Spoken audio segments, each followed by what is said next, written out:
Shalom semuanya, perkenalkan nama saya Yosua Adria Utama dengan NIM 2202095 dari Prodi Teknik Komputer. Di sini saya akan memaparkan intisari dari materi yaitu Purpose Driven Life, lalu ada Image of God, lalu ada karakter Kristiani, amanat agung, dan visi hidup. Di sini kita mulai dari Purpose Driven Life, kehidupan yang digerakkan oleh tujuan hidup.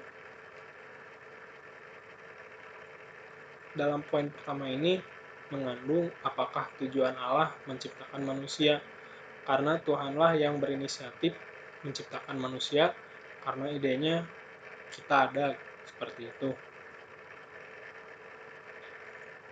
Tujuannya itu karena the reason for everything, alasan untuk segala sesuatu. Maksudnya adalah hidup untuk kemuliaan Tuhan adalah pencapaian terbesar yang dapat kita capai dengan kehidupan kita. Ini adalah sasaran utama kehidupan kita, yaitu memuliakan Tuhan. Bagaimana mendatangkan kemuliaan bagi Tuhan? Bagaimana memuliakan Tuhan? Pertama, menyembah Dia seperti Daniel yang berkomitmen 3 kali sehari berdoa menyembah Allah walaupun raja melarangnya. Lalu yang kedua, mengasihi orang percaya lainnya. Seperti akhir-akhir ini bagi mahasiswa banyak kesibukan seperti mengerjakan tugas major dari dosen, belajar untuk UAS atau mengerjakan deadline pekerjaan. Tapi terkadang kita harus memberi waktu untuk mengasihi sesama karena Allah. Lalu yang ketiga, menjadi seperti Kristus. Bagi kita orang percaya, kita harus memiliki karakter yang serupa dengan Allah seperti Yesus yang mengasihi orang-orang yang menyalibnya di bawah. Lalu keempat, melayani orang lain melalui karunia kita. Seperti melalui talenta, bagaimana kita tampil di depan layar, bisa memandu acara, bisa berbicara dengan baik, dan bisa melakukan semua itu menggunakan talenta kita. Lalu yang kelima, cara mendatangkan kemuliaan bagi Tuhan adalah memberitahukan orang lain tentang Dia. Tidak hanya pendeta atau guru agama, kita juga bisa memberitahukan tentang Allah kepada orang lain.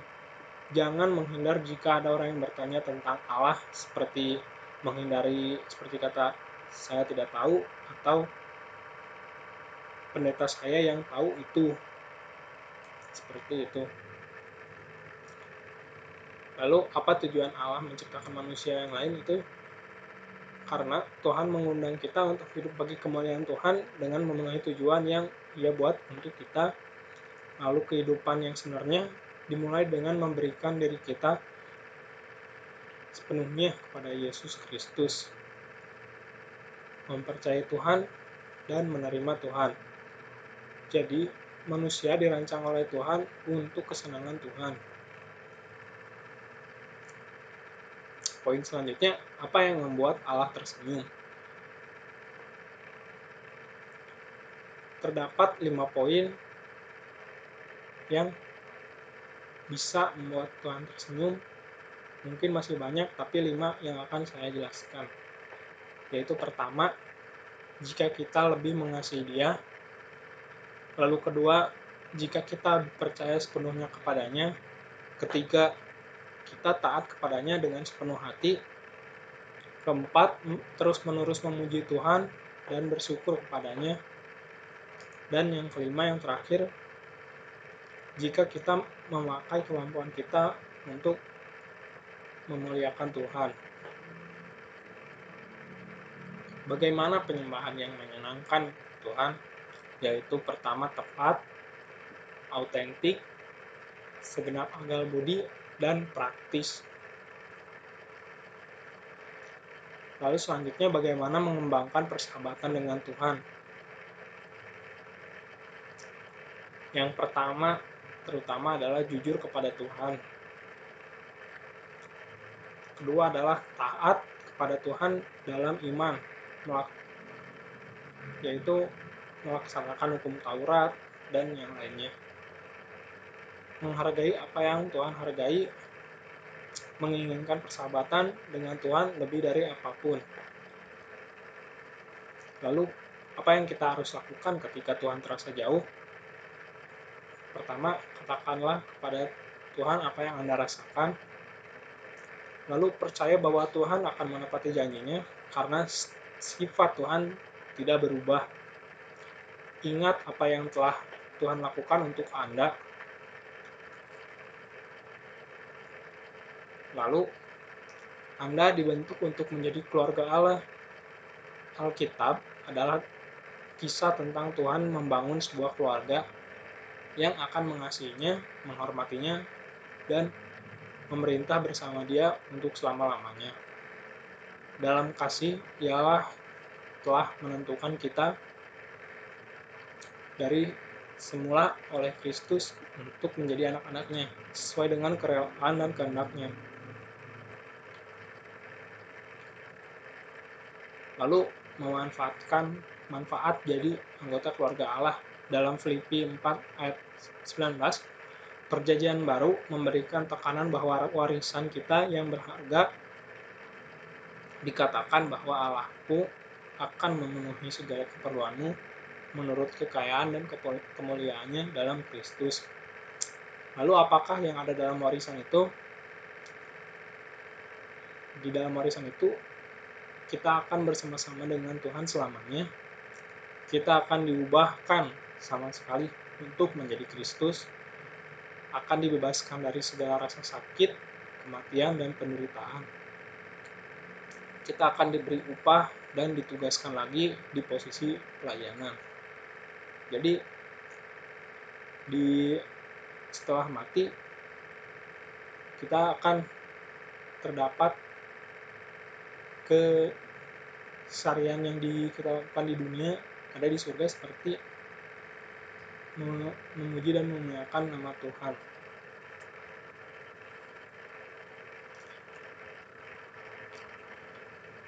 Lalu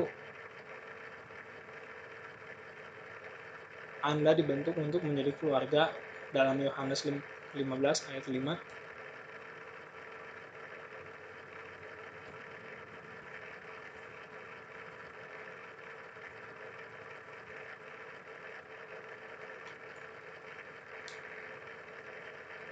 Ekspresi kasih yang terbaik adalah waktu. Waktu adalah pemberian yang paling berharga karena kita hanya memilikinya secara terbatas.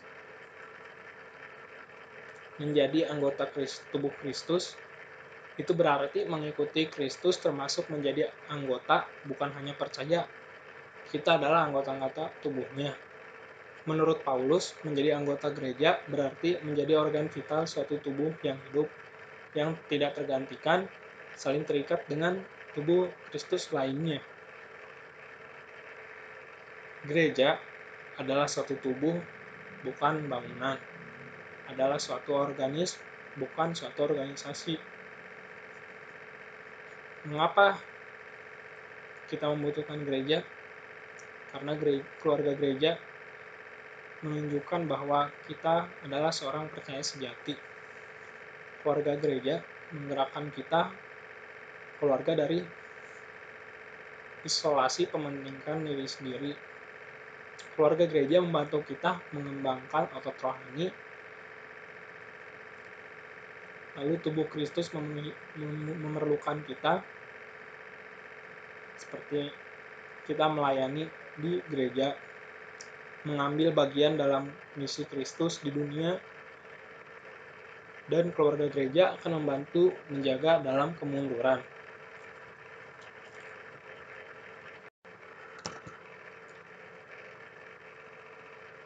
Lalu yang selanjutnya, mengembangkan komunitas. Untuk memenuhi tujuan hidup kita memerlukan memiliki dan mengembangkan komunitas. Hal yang diperlukan dalam mengembangkan komunitas yaitu mengembangkan komunitas memerlukan kejujuran, mengembangkan komunitas memerlukan kerendahan hati, mengembangkan komunitas memerlukan sikap sopan, mengembangkan komunitas memerlukan kemampuan memegang rahasia, dan terakhir, mengembangkan komunitas juga memerlukan frekuensi. Lalu, bagaimana jika suatu hubungan rusak dan bagaimana memulihkan suatu hubungan itu lagi? Berbicaralah kepada Tuhan sebelum berbicara kepada yang bersangkutan. Lalu cara yang kedua, selalu ambil inisiatif, bersimpati dengan perasaan mereka, pakailah telinga lebih dari mulut. Akuilah bahwa kita dalam konflik itu bagian kita, jadi kita harus tahu dan mengakui kesalahan bagian dari diri kita dari konflik tersebut. Lalu seranglah masalahnya, bukan kepada menyerang orangnya, karena seringkali dalam konflik kita saling menyalahkan antar sesama, bukan terpaut kepada masalahnya. Lalu bekerja samalah sesering mungkin dan tekankanlah rekonsiliasi, bukan resolusi. Kesimpulan dari tujuan hidup adalah latar belakangnya adalah dari awal rencana Bapa adalah menjadikan kita sama seperti anaknya, yaitu Yesus, seperti dalam Kejadian 1 ayat 26. Lalu tujuan utama Tuhan untuk kehidupan kita bukanlah kenyamanan, melainkan untuk pengembangan karakter. Karakter seperti apa? Yaitu karakter yang memiliki buah roh. Apa gunanya Tuhan menyediakan bumi ini jika telah merencanakan suatu yang nyata untuk kita dalam kekekalan? Jawabannya adalah Tuhan memberikan waktu kita kepada kita di bumi untuk memperkuat karakter kita sebagai persiapan untuk kehidupan di surga. Roh Allah bekerja dalam diri kita. Keserupaan dengan Kristus tidak dihasilkan dengan menderita, tetapi dengan ditinggali roh. Kita mengizinkan Kristus hidup melalui kita. Lalu kita harus bekerja sama dengan pekerjaan Roh Kudus. Tuhan juga memakai firman, umat, dan situasinya untuk membantu kita menjadi serupa dengan Kristus.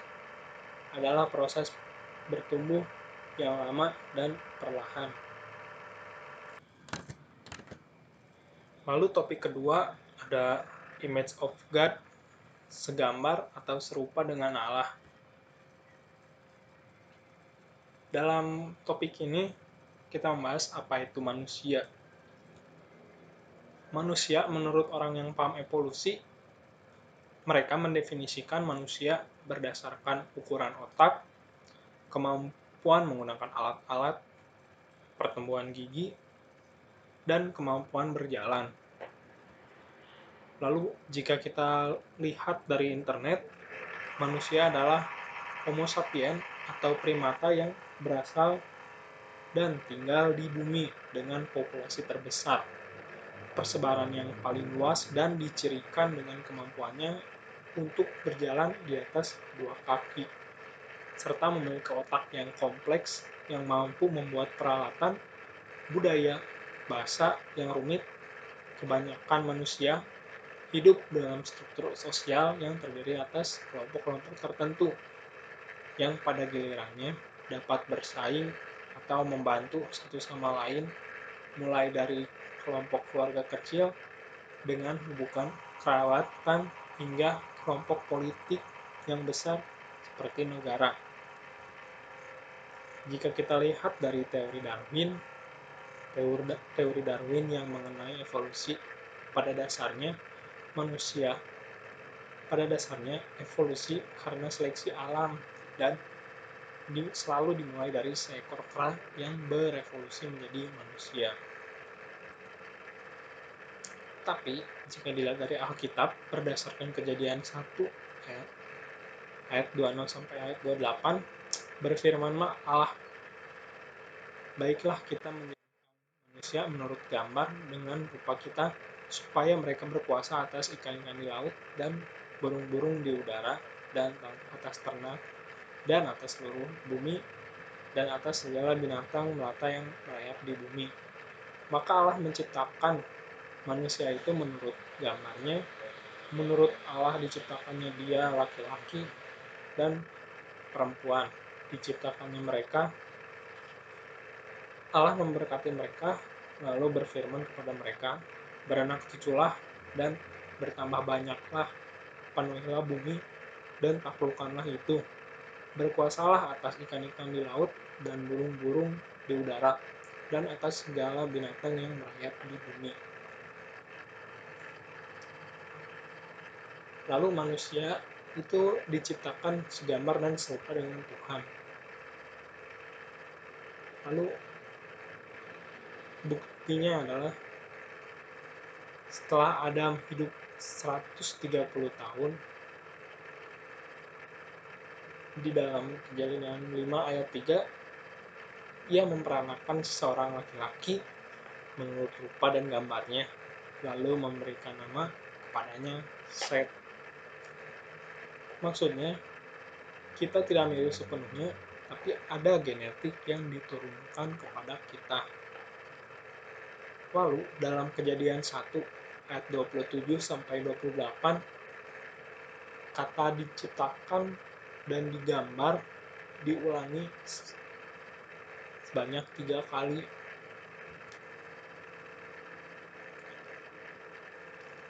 Lalu alur Tuhan membuat manusia menjadi makhluk hidup berawal dari rencananya yang terdapat pada Kejadian 1 ayat 26.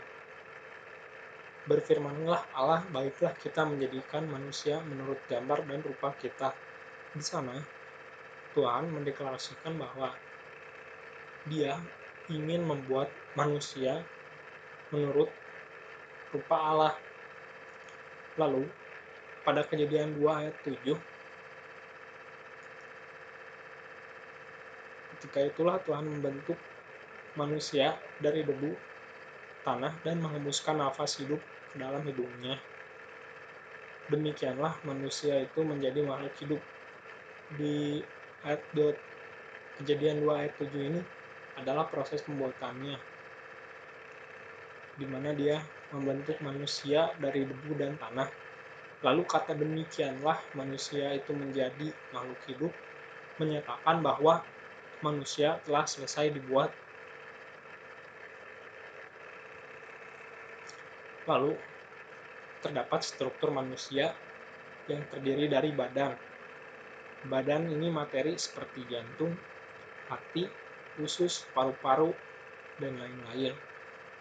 Lalu ada juga jiwa yang kata lain emosi seperti marah, sedih. Emosi ini adalah emosi marah seperti kita diejek oleh teman atau yang lain-lain.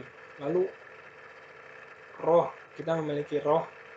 Roh di sini adalah penentu kita apakah nanti setelah mati kita akan masuk ke neraka atau berada di samping Allah. Karena kita diciptakan serupa dengan Allah, apakah sifat Allah, apa sifat Allah yang kita miliki? Sifat Allah yang kita miliki, satu, seperti Allah kita bisa berpikir.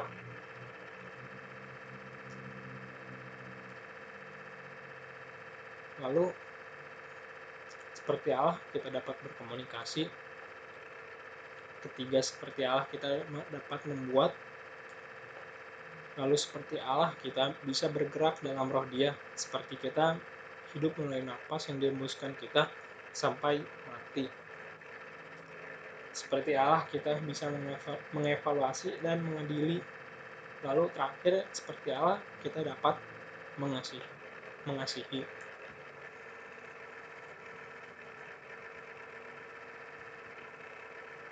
Lalu terdapat kekhasan manusia juga di dalam diri manusia, yaitu yang membedakan kita dari makhluk-makhluk lain. Sebagai contoh, yang membedakan kita dengan hewan adalah kepintaran.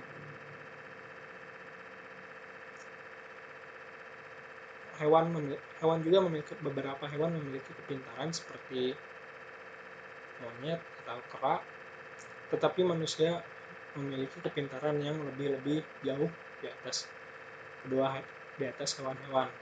Manusia bisa mengetahui bagaimana cara menciptakan pesawat, bagaimana pergi ke luar angkasa, dan sebagainya. Lalu manusia memiliki bahasa yang berbeda dengan hewan. Lalu memiliki kreativitas manusia berbeda dengan hewan. Manusia bisa membuat mobil seperti ini, mendesain kapal seperti ini, dan sebagainya, berbeda dengan hewan. Lalu manusia juga memiliki kesadaran moral. Di saat kita melihat ada orang yang terkena bencana, kita akan langsung moral kita langsung naik. Lalu kita juga memiliki emosi yang saat mendapatkan nilai bagus kita senang, saat kita nilai kecil maka kita sedih.